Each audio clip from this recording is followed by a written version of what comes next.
Salut et bienvenue pour une nouvelle vidéo sur papapanique.com. Aujourd'hui on va parler d'emmaillotage. L'emmaillotage, il faut savoir que ça a été abandonné pendant pas mal d'années en France parce que ça paraissait vraiment archaïque, méthode de nos grands-mères, etc.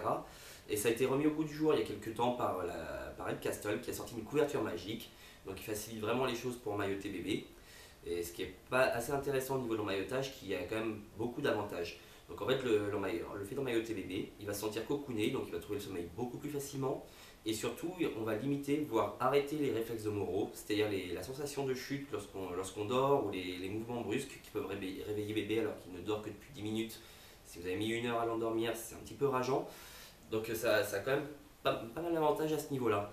Et vous allez me dire, moi j'ai pas la couverture Red Castle, comment je fais? Donc c'était un peu notre cas, puisque nous on n'avait pas forcément prévu d'emmailloter notre fille au départ. Mais un soir, après avoir essayé pendant 3 heures de l'emmailloter sans succès, on a décidé d'essayer, on n'avait rien à perdre. Donc à ce moment-là, on a utilisé une thé d'oreiller. Tout simplement, notre fille était assez petite à la naissance, donc la thé d'oreiller suffisait. Lorsqu'elle a grandi, on a simplement pris une couverture polaire de ce type. Donc ça permet parfaitement de l'emmailloter. Et on a arrêté il y a une petite quinzaine de jours, donc elle avait 2 mois. Et jusqu'à ce moment-là, ça a été sans problème. Donc on va regarder un petit peu comment ça fonctionne. Pour ça, j'ai utilisé mon assistant. Je vous présente Oscar, qui sera sûrement mon assistant pour des prochaines vidéos. Donc Oscar, petite peluche, offerte par Robert, sympathiquement, avec la carte de fidélité. Remercie à eux. Donc pour emmailloter bébé, vous allez prendre la couverture. Oscar, attends ici s'il te plaît. Donc vous allez prendre la couverture, que vous allez plier. Donc en fait, vous rabattez simplement un des coins sur l'angle opposé. Voilà, vous obtenez quelque chose de ce type en fait, où vous allez pouvoir positionner bébé tranquillement à ce niveau-là. Hop.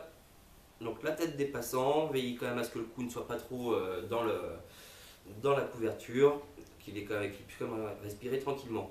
Donc pour l'emmailloter, vous allez prendre le premier bras, que vous allez positionner sur le flanc, bien serré, et vous allez rabattre le bord de la couverture, hop, de l'autre côté, en veillant à bien serrer, ce qui va permettre aussi d'éviter les coliques, le ventre étant un petit peu comprimé.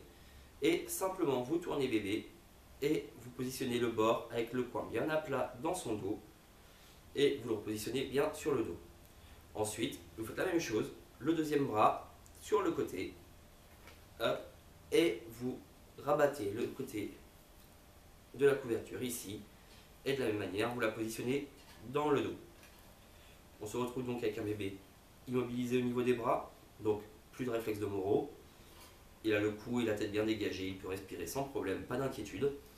Et par contre, il faut bien veiller qu'au niveau des jambes, ce ne soit pas trop serré, qu'il puisse bouger, ce qui va éviter également les luxations de la hanche. Vous vous retrouvez donc avec un bébé prêt à dormir et ne pas se réveiller à n'importe quel moment, et avoir un sommeil un peu plus reposant, autant pour lui que pour vous. Donc merci à vous d'avoir regardé cette vidéo. Et je vous donne rendez-vous sur le blog pour lire l'article écrit par Maman Yuki avec beaucoup plus d'informations. Et je vous dis à bientôt pour une nouvelle vidéo.